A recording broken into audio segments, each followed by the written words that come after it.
So before you start buying into the dip, thinking that the market is going to recover, I wanted to share something with you very quickly. Like I've said many times before, different time frames give you different perspectives, and I really hope that this video can pretty much shed some light on that.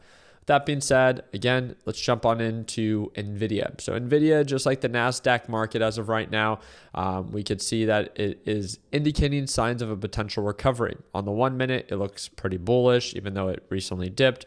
On the 5 minute, it's like, okay, hey, we're trading above the moving average here, and pretty much the same thing for NVIDIA. We're showing healthy signs of recovery. So does this mean that we need to be buying right now?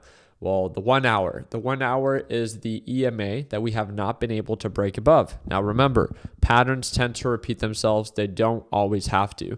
I just wanted to share this with you so you don't get surprised if we do get rejected.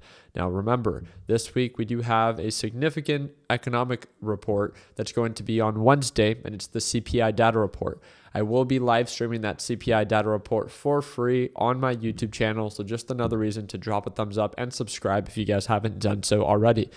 With that being said, that economic report for the inflation report can obviously shift the overall market regardless of what the technicals are telling us. But as of right now, as you saw, since the original drop that we saw on August 28th, from the rejection that we got off this EMA, rejection, every time we come back to retest, we get rejected, and just like we did on Friday, we got rejected here once again. So if we actually begin to show signs of progress above this EMA and show signs of a recovery, then that would be a different story, right? At that point, we are breaking above a specific resistance that has been valid for the past week to nearly 2 weeks. So I just wanted to share that with you guys so you are not surprised of, hey, why are we struggling to break above 106 or 107? Why are we struggling to show progress beyond that level? And again, on the technical side, by looking at different time frames, it simply gives you a different perspective, which I think it's super useful to know. Now, I'm not here to say that the markets will not recover. No, markets are cheaper now than they were, a few weeks ago because of this recent pullback. So there could be enough demand here that it could begin to go back to $125, $130 per share.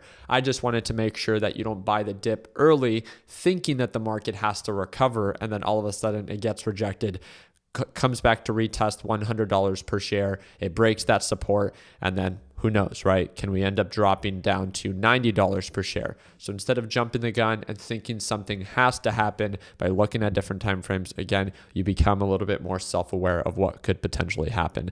I actually have a few shares of NVIDIA right now that I went long on, and we actually took it during our live trading session with the LPP team. And again, if you ever want to tune on into my live trading session, I would love to have you, and it's the second link in the description down below. The only other stock that I quickly want to talk about is GME. GME is currently going through a lot of hype, a lot of awareness, and it's a very notorious pump and dump stock. So I'm just making you aware that it might rally, but I want to remind you that GME has a 100% failure rate in the pump and dump scheme, meaning that anytime that it pumps, it 100% of the time always dumps. If you look at any time in history where it's pumped, it will always get rejected. So it's not an if this time it will pull on back. It's just a matter of time of when. So make sure that if you choose to trade a super risky stock like GME or AMC during these movements, that you're really good at taking profits and that you're even better at managing or mitigating risk if direction ends up going against you. So I'll make sure that I keep you guys posted. There was no major economic report that was released today. Today kind of just seems like, we're going to let the markets decide on what we actually do. And that I think that leading up to tomorrow and up until Wednesday, markets might trade sideways until the actual CPI data report is released. And remember, that's 1 hour before the market opens on Wednesday. So if you haven't ever tuned on into an inflation report, I want to remind you that this might be a report that you might want to start paying attention to, and I would love to see you there. And all you literally need to do is subscribe to the channel. So I'll see you tomorrow for our live trading session. To tune on in, second link in the description down below. And like always, let's make sure that we end the year on a green note. Take care, team.